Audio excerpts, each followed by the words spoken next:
सुप्रभात। गुरु शिष्य संबंध, यह हमारी आज की आध्यात्मिक चर्चा का विषय। देखिए, आध्यात्मिक जगत के साधु पुरुषों का मानना है कि जो शर्तें एक पतिव्रता स्त्री अपने पतिदेव के व्यवहार में भौतिक स्वरूप में पालन करती है, करीब करीब वैसी ही शर्तें शिष्य व गुरु संबंध में शिष्य को आध्यात्मिक रूप में पालन करना होती है। शादी से पहले वर का सुख या शादी से पहले वर को खूब अच्छी तरह देखा व भाला जाता है, परंतु शादी होने के बाद उसमें कितने भी अवगुण व रोग पैदा हो जाएं, उससे संबंधों में शिथिलता लाने की गुंजाइश नहीं है। महर्षि आत्रेय की पत्नी अनुसुईया जी ने पतिव्रत धर्म को सीता जी को समझाया है कि वृद्ध रोग वश जड़ धनहीना, अंध बधिर क्रोधी अतिहीन, ऐसे हो पति कर गए अपमाना, नारी पाओ जमपुर दुख नाना। बिल्कुल ऐसी शर्तें सदगुरुदेव के साथ संबंध बनाए रखने के लिए शिष्य को पालन करनी चाहिए। सदगुरुदेव को वरण करने से पहले खूब अच्छी तरह जांच व पड़ताल कर लेनी चाहिए, क्योंकि गुरु कीजिए जान के और पानी पीजिए छान के। तो परम संत महात्मा ब्रजमोहन लाल जी साहब ने इस सेवक को एक पत्र में लिखा था कि पहले श्रद्धा व विश्वास मजबूत कर लेना चाहिए। सदगुरुदेव एक ऐसी मणि है जो अगर कीचड़ में पड़ी हो फिर भी वो अपने सेवक को फर्श से अर्श पहुंचा सकती है, फर्श से अर्श तक पहुंचा सकते हैं। तो हज़रत उस्मान हारून रजी जो एक बार स्वयं भटक गए थे, उन्होंने अपने भक्त हज़रत ख्वाजा मोइनुद्दीन चिश्ती रजी अजमेर वाले ख्वाजा साहब को आशीर्वाद दिया था कि इंशाअल्लाह आफताब की तरह चमकोगे।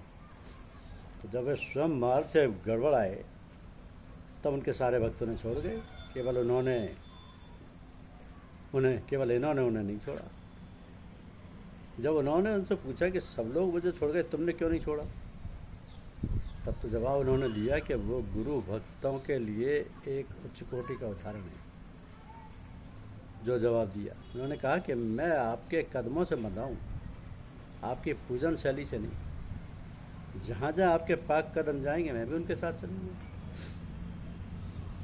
महिलाओं की व्याख्या करते हुए देवी अनुसुईया जी ने कहा कि उत्तम के असबस मन माही, सपने हुआन पुरुष जग नाही।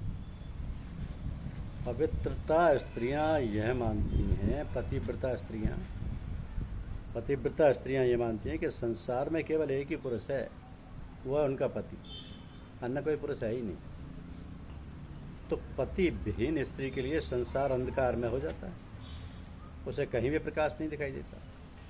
महात्मा सूरदास जी ने अपने गुरुदेव स्वामी वल्लभाचार्य जी के लिए लिखा है, वो लिखते हैं कि भरोसो दृढ़ इन चरणन केरो, श्री वल्लभ पद नख चंद्र छटा बिन सब जग माही अंधेरो।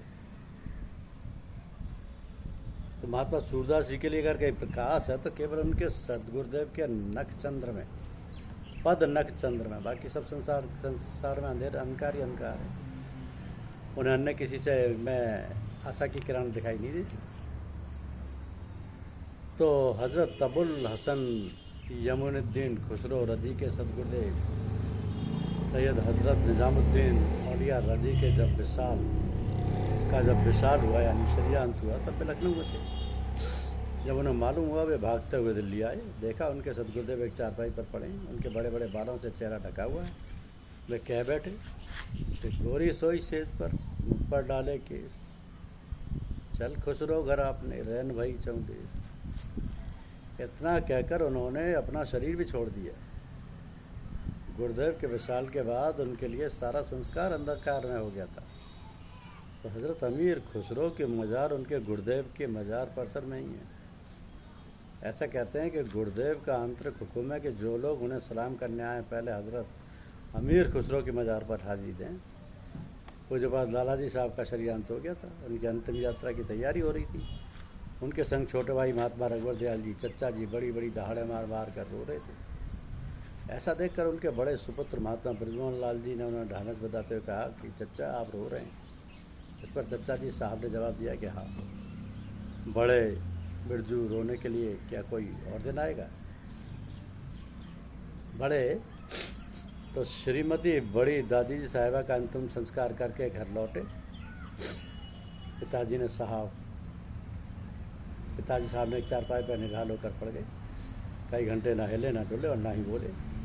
बड़े प्रयास करने पर बोले, अब अपना दुनिया में कोई नहीं रहा, सब जगह माँ ही अंधेर हो। तो अपने गुरु प्रेम को प्रकट करने से बचना चाहिए। पूज्यपाद महात्मा ओंकारनाथ जी साहब फरमाते हैं कि अपने प्रेम को छिपाना चाहिए, हालांकि वो छिपता नहीं है। स्वामी रामकृष्ण परमहंस जी को आखिरी वक्त में गले में कैंसर हो गया था। एक कटोरा आपकी चारपाई के पास रखा रहता था, उसी में पशु व खून थूकते रहते थे। एक डॉक्टर आपको देखने आता था। एक दिन उसने स्वामी विवेकानंद जी से कहा कि स्वामी जी, ये बीमारी बड़ी लगने वाली है, इससे बचकर रहें तथा इनकी सेवा के लिए नर्स रखें। इतना सुनना था कि स्वामी विवेकानंद जी का गुरु प्रेम भड़क उठा। वो बोले, आप क्या कह रहे हैं, ये बीमारी लगनी है, देखें मुझे क्या होता है। इतना कहकर उन्होंने उस कटोरे का खून में से पस उठाकर पी लिया। तो परम संत महात्मा श्याम बिहारी लाल जी साहब के पूज्यपाद लाला जी साहब न केवल गुरुदेव अपितु सर्वस्व थे, लेकिन किसी व्यक्ति ने उनसे पूज्यपाद लाला जी साहब का नाम लेते नहीं सुना। उनका स्मरण मात्र से उनका गला भर आता था, तथा वे एक वाक्य एक बार में नहीं पूरा बोल पाते थे। मोहब्बत की बिजली जब गिरती है तो सबसे पहले वाणी मुँह हो जाती है। परम संत महात्मा रघुवर दयाल जी महाराज फरमाते हैं कि मोहब्बत का मतलब ही याद है। पूछत कृपा निधि कुशल भरतहि, बचन बेग न आवई।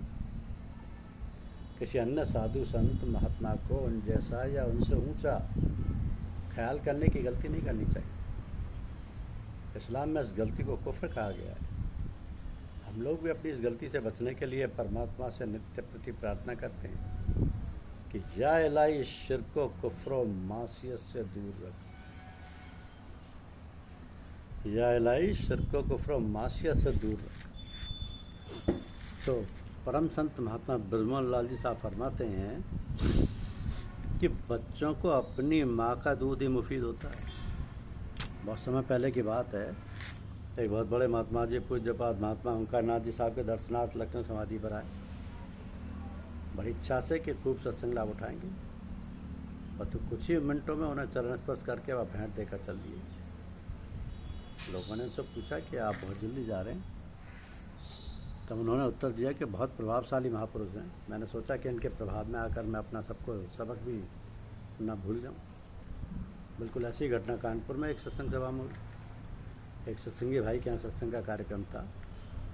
पड़ोस के एक सज्जन जो स्वयं संत की तलाश में थे, आपकी सभा में बड़ी प्रसन्नता के साथ शामिल हुए, फिर उठ गए। बोले कि कहीं मैं अपना मार्ग ना भूल जाऊँ। ये चतुर लोग हैं। तो वास्तव में आध्यात्मिक लक्ष्य को प्राप्त करने के लिए ज़्यादा सुनने की आवश्यकता नहीं। ये तो करनी का भेद है, नहीं कुछ तत्व विचार। कतने छोड़ करनी करे तब पावे कछुसार। तो लक्ष्य की प्राप्ति के लिए करनी आवश्यक है, कथनी नहीं। परम संत महात्मा ब्रजमोहन लाल जी फरमाते हैं कि समुद्र में सीप अपना मुंह खोले तैरती रहती है। स्वाति नक्षत्र के जल की बूंद मुंह में पड़ते ही मुंह बंद करके समुद्र के धरातल में पहुंच जाती और तब तक ऊपर नहीं आती जब तक कि मोती न बन जाए। तो गुरुदेव से मंत्र मिलने के बाद साधना के गहरे समुद्र में चले जाना चाहिए। सप्तऋषियों ने डाकू बिल्व मंगल महर्षि वाल्मीकि जी को एक छोटा सा मंत्र राम राम जपने को दिया, किंतु वो उसे मरा मरा कह के जप सके। डाकू बिल्व मंगल यानी महर्षि वाल्मीकि। उद्धार के लिए किसी बड़े मंत्र की आवश्यकता नहीं। महसूस करते स्वामी रामानंद जी ने महात्मा कबीरदास को बच्चा राम राम के इतना ही तो कहा था। करनी महत्वपूर्ण है। तो गुरु की चौखट नहीं छोड़नी चाहिए, ये पक्का है। क्योंकि द्वार धनी के पड़ा रहे जब धक्का धनी के खाए। कबहुक धनी नवा दे द्वार छोड़ नहीं जाए। गुरुदेव का द्वार छोड़ कर नहीं जाए। धन्यवाद।